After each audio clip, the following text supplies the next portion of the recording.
Hello everyone, welcome back to my channel Easy Learning with Himal. So this is episode 3 of your series English की पाठशाला. So English की पाठशाला एक grammar series है, English series है जिसमें हम शॉर्ट एपिसोड्स करते हैं बेसिक ग्रामर टॉपिक्स के which help you in improving your grammar as well as improving your spoken English. तो आज का जो एपिसोड 3 है बच्चों वो हमारा आर्टिकल्स के ऊपर है, ए एन और द. वैसे कि तो बहुत बेसिक टॉपिक है but still even 12th grade तक आई हैव सीन कि बच्चे इस टॉपिक पे काफ़ी गलती करते हैं और ग्रामेटिकल मिस्टेक काफ़ी हो जाती हैं. तो आज मैं आपको कुछ बेसिक रूल्स पढ़ा दूंगा जिससे कि आपको अच्छे से क्लियर हो जाए कि ए एन और द कैसे यूज़ करना है और इसमें गलती नहीं करनी है. और अगर आपको इस एपिसोड के नोट्स चाहिए तो डिस्क्रिप्शन बॉक्स में टेलीग्राम ग्रुप का लिंक है, टेलीग्राम ग्रुप ज्वाइन कर लो या मुझे इंस्टाग्राम पे फॉलो कर लो, वहाँ पे मैं I will give you notes, वहाँ पे मैं नोट्स पब्लिश कर देता हूँ. तो शुरू करते हैं. एंड गाइज पिछले एपिसोड में मैंने आपको एक होमवर्क दिया था. तो पहले का आंसर है वॉज और दूसरे का आंसर है टेक. ठीक है. और हर एपिसोड में जो मैं होमवर्क देता हूं और जो सबसे फास्ट आंसर करता है बच्चा कमेंट सेक्शन में विदाउट एडिटिंग द कमेंट, उसका नाम मैं अनाउंस करता हूं. तो लास्ट एपिसोड का विनर है नीरज रॉय. सो कांग्रेट्स नीरज. तो शुरू करते हैं आज का टॉपिक आर्टिकल्स. तो आर्टिकल्स बच्चों दो तरह के होते हैं, एक इनडेफिनेट आर्टिकल्स, एक डेफिनेट आर्टिकल्स. इनडेफिनेट मतलब एक जनरल चीज के बारे में बात कर रहे हैं, हम एक जनरल पर्सन के बारे में बात कर रहे हैं. ठीक है. डेफिनेट मतलब अगर हम कोई स्पेसिफिक चीज के बारे में बात करते हैं. ठीक है. Indefinite can be any random stuff, any random thing. जब हम डेफिनेट के बारे में बात करते हैं तो एक पर्टिकुलर, डेफिनेट का मतलब होता है पर्टिकुलर और a specific person, place, animal और थिंग.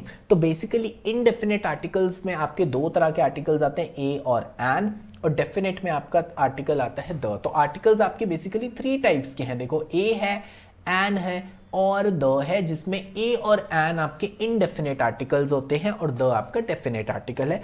फॉर एग्जाम्पल अगर मैं लिखता हूं अ डॉक्टर, तो अ आपका इनडेफिनेट आर्टिकल है, मतलब I am talking about any doctor. मैं एक जनरल, मैं कोई पर्टिकुलर डॉक्टर के बारे में बात नहीं कर रहा, मैं किसी भी एक जनरल डॉक्टर के बारे में बात कर रहा हूँ. और डॉक्टर, वो डॉक्टर कोई भी हो सकता है. बट अगर मैं यूज कर रहा हूँ सेंटेंस में आई सॉ द डॉक्टर, जब मैंने डॉक्टर के पीछे द लगा दिया मतलब मैं एक स्पेसिफिक डॉक्टर के बारे में बात कर रहा हूँ. या तो उस डॉक्टर के बारे में मैं पहले से बात कर चुका हूँ, या मैं जिस पर्सन को बोल रहा हूँ उसको पता है कि मैं इस पर्टिकुलर डॉक्टर के बारे में बात कर रहा हूँ. तो ए और एन इनडेफिनेट के लिए यूज होता है और जब डेफिनेट चीजों की बात आती है तब द यूज होता है. Let's move ahead. अब ए और एन कहाँ पे यूज करना है? सबसे पहले देखो, सिंगुलर होनी चाहिए चीज. प्लूरल में कभी भी ए और एन नहीं यूज करते. वॉवल कॉन्सोनेंट तो बाद में देखेंगे. सबसे पहले इंपॉर्टेंट चीज होती है बच्चों की वो सिंगुलर है प्लूरल. प्लूरल में तो अ और एन का मतलब ही नहीं है. ए और एन तभी यूज होता है अगर कोई सिंगुलर हो और वो चीज काउंटेबल होनी चाहिए. जिस भी चीज के बारे में बात करें उसको हम काउंट कर सकते हैं. लाइक बुक है, बुक्स अगर प्लूरल भी बन जाए हम उसको काउंट कर सकते हैं. ऑरेंज है, ऑरेंजेस को हम काउंट कर सकते हैं. गर्ल को हम काउंट कर सकते हैं. तो बेसिकली अगर सिंगुलर चीज हो, काउंटेबल चीज हो. ठीक है. अगर मैं मिल्क लिख दूं यहाँ पे, ठीक है, तो मिल्क क्या है? मिल्क को हम काउंट नहीं कर सकते. तो इसलिए मैं आपको यहाँ पे मैंने स्पेसिफिकली काउंटेबल लिखा है कि एक तो सिंगुलर चीज हो, एक ही क्वांटिटी होनी चाहिए सिंगल, और वो आपकी काउंटेबल होनी चाहिए. Like a book, N orange, a girl. तो ऑरेंज है, ये वॉवल साउंड है ओ, तो आपका एन आएगा. ठीक है. अभी मैं साउंड का भी आपको बताऊंगा बट आपको बेसिक अभी ये पता होना चाहिए कि ए और एन यूज होते हैं सिंगुलर काउंटेबल नाउन्स के लिए. अब बात करते हैं द कहाँ पे यूज होता है. द 3 जगह यूज होता है. पहला, सिंगुलर काउंटेबल नाउन्स के लिए भी यूज हो सकता है अगर हम स्पेसिफिक चीज के बारे में बात कर रहे हैं. देखो, ए और एन भी सिंगुलर काउंटेबल नाउन्स के साथ लगते हैं बट एक जनरल चीज है अ बुक. ये बुक कोई भी हो सकती है, या ऑरेंज कोई भी हो सकता है, गर्ल कोई भी हो सकती है. बट अगर हम बात कर रहे हैं एक पर्टिकुलर, एक स्पेसिफिक चीज के बारे में, तब आपका सिंगुलर काउंटेबल नाउन्स के साथ द लग जाता है. Like the car. इसका मतलब हम एक स्पेसिफिक कार के बारे में बात कर रहे हैं, हम एक जनरल कार के बारे में बात नहीं कर रहे हैं, एक स्पेसिफिक कार के बारे में बात करें. दूसरा, अगर प्लूरल हो जाए तो प्लूरल में तो देखो ए और एन तो नहीं लगता, ए और एन का मतलब ही सिंगुलर है. प्लूरल हो जाए तो आपका हमेशा द ही लगता है, चाहे स्पेसिफिक हो, नहीं हो, वॉवल हो, कॉन्सोनेंट हो, कुछ भी हो. अगर प्लूरल है तो आपका द ही लगेगा. Like the books. ठीक है. प्लूरल है तो स्पेसिफिक जनरल कुछ नहीं देखना, सीधे द लगा देना है. एप्पल्स. अब ए आपकी वॉवल साउंड है तो ए के साथ तो एन लगता है बट ये प्लूरल है तो प्लूरल में मैंने आपको बोला द ही लगता है. फिर बात करते हैं अनकाउंटेबल नाउन्स. मैंने आपको स्पेसिफिकली बोला था ए और एन यूज होते हैं सिंगुलर काउंटेबल नाउन्स. बट अगर कोई अनकाउंटेबल नाउन है जिसको हम काउंट नहीं कर सकते उसके साथ भी हमेशा द लगता है. Like truth.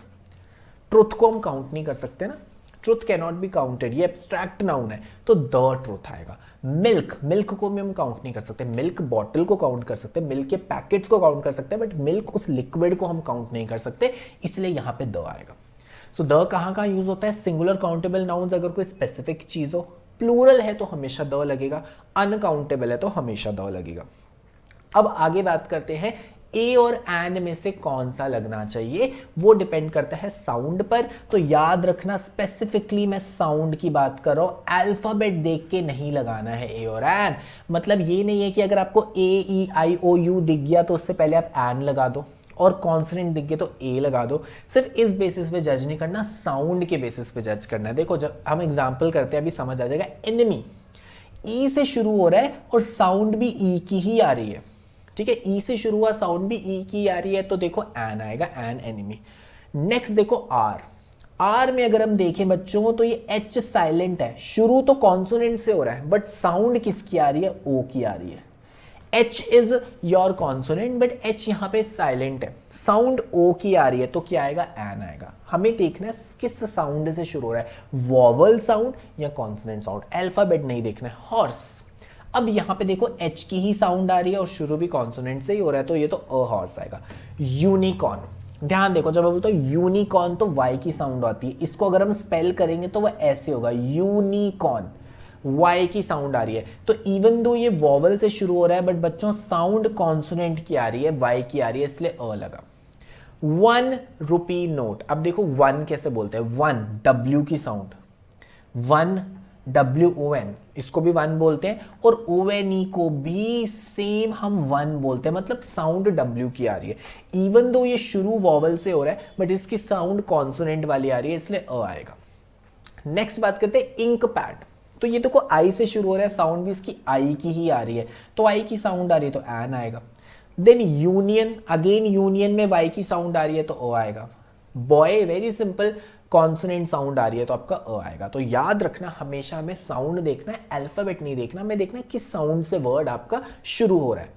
नेक्स्ट बात करते हैं द कहाँ यूज होता है। एक और बहुत स्पेसिफिक यूज है द का, जब एक सिंगुलर नाउन पूरी क्लास को रिप्रेजेंट करे, कि एक ऐसा सिंगुलर नाउन है जो पूरे ग्रुप को रिप्रेजेंट करता है। Like the horse is a Nobel animal, आप क्लियरली सेंटेंस से देख सकते हो, हम एक पर्टिकुलर हॉर्स के बारे में बात नहीं कर रहे, हम क्या बात कर रहे हैं? द हॉर्स, मतलब यहाँ पे एक हॉर्स वर्ड है, वो सारे हॉर्सेस को रिप्रेजेंट कर रहा है, कि जितने भी हॉर्सेस हैं वो सारे नोबल होते हैं, तो इसलिए हमने क्या यूज किया? The rose is the sweetest of all flowers. अब यहाँ पे एक हम रोज के बारे में बात नहीं कर रहे कि हमारे सामने कोई रोज पड़ा हम उसके बारे में बात कर रहे हैं, हम यहाँ पे रोज वर्ड से सारे रोज फ्लावर्स को डिनोट कर रहे हैं। तो अगर कोई एक सिंगुलर नाउन पूरी क्लास को रिप्रेजेंट करे, उसके पीछे भी क्या लगता है? द लगता है।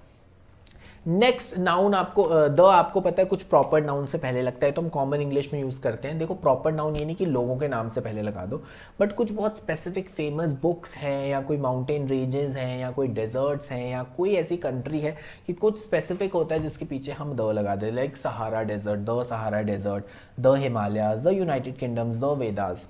ठीक है, लोगों के नाम से पहले नहीं लगाएंगे, बट कुछ फेमस बुक्स हैं, कुछ हमारे फेमस माउंटेन रेंजेस हैं, ठीक है, नेशनल पार्क्स हैं, डेजर्ट्स हैं, उन प्रॉपर नाउन्स के पीछे भी आपका द आता है। आगे बात करते हैं, द लगता है सुपरलेटिव्स के बीच में। सुपरलेटिव्स क्या होता है? सुपरलेटिव्स डिग्री आपके एडजेक्टिव्स की होती है, like biggest, tallest, smallest, best, worst, ये सारे जो होते हैं, डार्केस्ट, ये सारे आपके सुपरलेटिव डिग्रीज हैं। तो सुपरलेटिव डिग्रीज से पहले भी द लगता है, लाइक डार्केस्ट क्लाउड, तो अ डार्केस्ट क्लाउड आएगा, द डार्केस्ट क्लाउड आएगा। द बेस्ट बुक, तो बेस्ट भी आपकी सुपरलेटिव डिग्री है, तो सुपरलेटिव डिग्री से पहले भी द लगता है। द टॉलेस्ट मैन, ठीक है, तो टॉलेस्ट से पहले द लगेगा। द स्मॉलेस्ट बर्ड, क्योंकि सुपरलेटिव डिग्री क्या है, हम एक पर्टिकुलर के बारे में बात कर रहे हैं। वो अगर मैं बोलूँ डार्केस्ट क्लाउड, इसको समझो, तो मैं एक पर्टिकुलर क्लाउड के बारे में बात कर रहा हूँ जो सबसे डार्क है, तो मतलब एक स्पेसिफिक चीज के बारे में बात हो रही है तो द लगेगा। बेस्ट बुक, कि ये वाली बुक सबसे बेस्ट है, तो स्पेसिफिक चीज है तो द लगेगा। The tallest man, the smallest bird, तो जब भी सुपरलेटिव डिग्रीज होती है उससे पहले भी आपका द लगता है। ओके, अब एक और चीज बहुत ध्यान रखना है कि कहीं कहीं हम आर्टिकल्स नहीं यूज कर सकते, और यही इंपॉर्टेंट क्वेश्चन एग्जाम में आते हैं कंफ्यूज करने के लिए, कि कुछ कुछ ऐसी जगह होती है जहाँ पे हम ना ही ए लगाते हैं, ना ही एन लगाते हैं, ना ही द लगाते हैं। तो वैसे तो ये काफ़ी रूल्स हैं, बट जो मोस्ट कॉमन मिस्टेक्स हम करते हैं वो मैं आपको बताने वाला हूँ। Before abstract nouns, abstract noun वो नाउन होते हैं लाइक फीलिंग्स, जिसको हम टच नहीं कर सकते, जिसको हम देख नहीं सकते, जिसको हम सिर्फ फील कर सकते हैं, ठीक है। Like honesty is the best policy, तो ऑनेस्टी समथिंग जो हम सिर्फ एक्सप्रेस कर सकते हैं, फील कर सकते हैं। तो हम ये नहीं बोलते the honesty is the best policy या honesty is the best policy, हम सिंपली बोलते हैं honesty is the best policy. तो इसका मतलब है ऑनेस्टी से पहले, ऑनेस्टी से पहले यहाँ पे कोई भी आपका जो आर्टिकल है वो नहीं आएगा, ठीक है। अब देखो बच्चों, नेक्स्ट देखते हैं। यस, नेक्स्ट देखते हैं बिफोर नेम्स ऑफ मील्स। ये भी याद रखना है, ये बड़ा अच्छा एग्जांपल है, हम मिस्टेक करते हैं। ब्रेकफास्ट, लंच, डिनर, मील्स के नाम से पहले भी हम कभी कोई भी आर्टिकल नहीं लगाते। डिनर इज रेडी, तो the dinner is ready, a dinner is ready, and dinner is ready गलत है। Simple dinner is ready, let's have lunch. आपने देखो, जब आप कॉमनली बोलते लेट्स हैव अ लंच नहीं बोलते, लेट्स हैव द लंच नहीं बोलते, आप सिंपली क्या बोलते लेट्स हैव लंच। तो इससे पहले भी कोई आर्टिकल नहीं आता है, इससे पहले भी कोई आर्टिकल नहीं आता, तो मील्स के नाम से पहले भी आर्टिकल नहीं आता। उसी तरीके से लैंग्वेज के नाम से पहले भी आर्टिकल नहीं आता, लैंग्वेज से पहले भी नहीं आता। वी आर स्टडिंग इंग्लिश, अगर मैं अभी यूज करूं sentence we are studying English, we are studying a English, the English, an English नहीं यूज करेंगे, simply we are studying English. तो इससे पहले भी, लैंग्वेजेस के नाम से पहले भी आपका आर्टिकल नहीं आता। We speak Punjabi at home for example, तो we speak Punjabi at home ही आएगा, we speak a Punjabi, the Punjabi, and Punjabi नहीं आएगा। ओके, और एक और इंपॉर्टेंट है लास्ट रूल की रेपिटेशन ऑफ आर्टिकल्स, कि जब आप आर्टिकल्स रिपीट करते हो तो ध्यान से रिपीट करना है, क्योंकि सेंटेंस का मतलब ही चेंज हो जाता है। अगर मैं बोलता हूँ I have a black and white dog, तो मतलब ब्लैक और व्हाइट से पहले मैंने सिर्फ एक ही बार आर्टिकल लगाया अ, तो इसका मतलब मेरे पास एक ऐसा डॉग है जिसका ब्लैक भी कलर है और व्हाइट भी कलर है। बट अगर आप सोचो मैं इस आर्टिकल को रिपीट कर दूं तो सेंटेंस का मतलब ही डिफरेंट हो जाएगा, तो इसलिए बहुत ध्यान से आर्टिकल्स रिपीट करने हैं। अब मैंने अ आपका ब्लैक से भी पीछे लगाया और व्हाइट के भी पहले लगाया, तो अब इसका मतलब है मैं दो डॉग्स की बात कर रहा हूं कि I have a black and a white dog. मेरे पास दो डॉग्स हैं, एक ब्लैक है और एक व्हाइट है। तो बी केयरफुल, जब भी एग्जाम में आर्टिकल्स रिपीट करते हो तो याद रखना उससे सेंटेंस का मतलब क्या हो जाता है, चेंज। तो अब आपका होमवर्क क्वेश्चन है, जो भी बच्चा कमेंट सेक्शन में फास्टेस्ट दोनों का आंसर लिखेगा बिना एडिट करे, नेक्स्ट एपिसोड में उसका नाम अनाउंस करूंगा, दैट इज ऑन मंडे। तो इंग्लिश की पाठशाला के जो एपिसोड्स हैं बच्चों, वो मंडे, वेडनेसडे, फ्राइडे 7 बजे इस चैनल पे आपको मिलेंगे। So copper is dash useful metal, तो बताओ अ आएगा, एन आएगा या द आएगा। Which is the dash longest river in India, a आएगा, एन आएगा, द आएगा। कमेंट सेक्शन में दोनों के आंसर्स लिख दो, और अगर एपिसोड पसंद आ गया तो जल्दी से लाइक कर दो, कमेंट कर दो, चैनल को सब्सक्राइब कर दो, बेल आइकन भी जरूर प्रेस कर देना। और इंग्लिश की पाठशाला की मैंने सीरीज बना दी है, प्लेलिस्ट बना दी है, उसमें मैंने सारे एपिसोड्स ऐड करते जा रहा हूँ। लास्ट 2 एपिसोड्स भी आपको उसी प्लेलिस्ट में मिल जाएंगे। नोट्स चाहिए तो टेलीग्राम ग्रुप जल्दी से ज्वाइन करो डिस्क्रिप्शन बॉक्स में जाके, और इंस्टाग्राम पे भी फॉलो कर लो। So thank you guys, have a nice day. मिलेंगे एक न्यू ग्रामर टॉपिक के साथ ऑन मंडे।